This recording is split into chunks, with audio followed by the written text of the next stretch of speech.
కాబట్టి రాబోయే రోజుల్లో నడుస్తుంది. అందరూ ఒక లెసన్ అయితే నేర్చుకుంటున్నారు. ఇంకేం లేదండి, రాబోయే 25 ఏళ్ళు రాష్ట్రంలో అధికారంలో ఉన్నోడికి బానిసలు బతకాలి. అధికారంలో లేనటువంటి వాళ్ళు రాష్ట్రం విడిచన్నా పారిపోవాలి, లేదా వీళ్ళకి బానిసత్వం అన్న చేయాలి.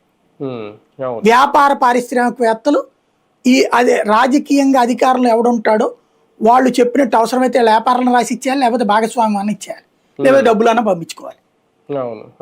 ఇది రాష్ట్రాన్ని 25 ఏళ్ల ముద్ర వేశాం. ఇప్పుడు ఈ ట్రిప్ జరుగుతోంది, 25 ఏళ్లకు ముద్ర రాసుకోండి మీరు.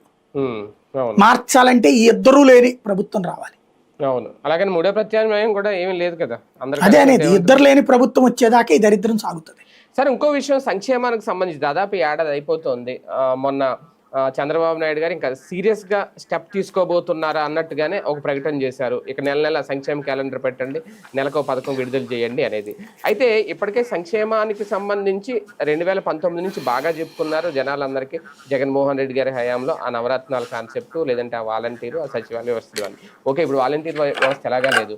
అలాగే మరోపక్క ఆయన తీసుకొచ్చిన డోర్ డెలివరీ, ఇంటికే రేషన్ సరుకులు డెలివరీ చేయడం అనేది, అది కూడా రేపు 1వ తేదీ నుంచి ఆగిపోతోంది. ఒక పక్క సంక్షేమ క్యాలెండర్ అంటున్నారు, ఒక పక్క సంక్షేమాన్ని కుదించే ప్రయత్నం చేస్తున్నారు, ఇంకో పక్క మెరుగైన సంక్షేమం అనే హామీ ఉంది, దాన్ని కూడా నిలబెట్టుకోబోతున్నాం అంటున్నారు. ఏంటి సంక్షేమము మాయాజాలం? నోటితో ఏది చెప్తే దానికి విరుద్ధంగా ఉంటుంది అనడం సాక్ష్యం. లేదా 10 రూపాయలు చేసి 1000 రూపాయలు పై చెప్పుకోవడం.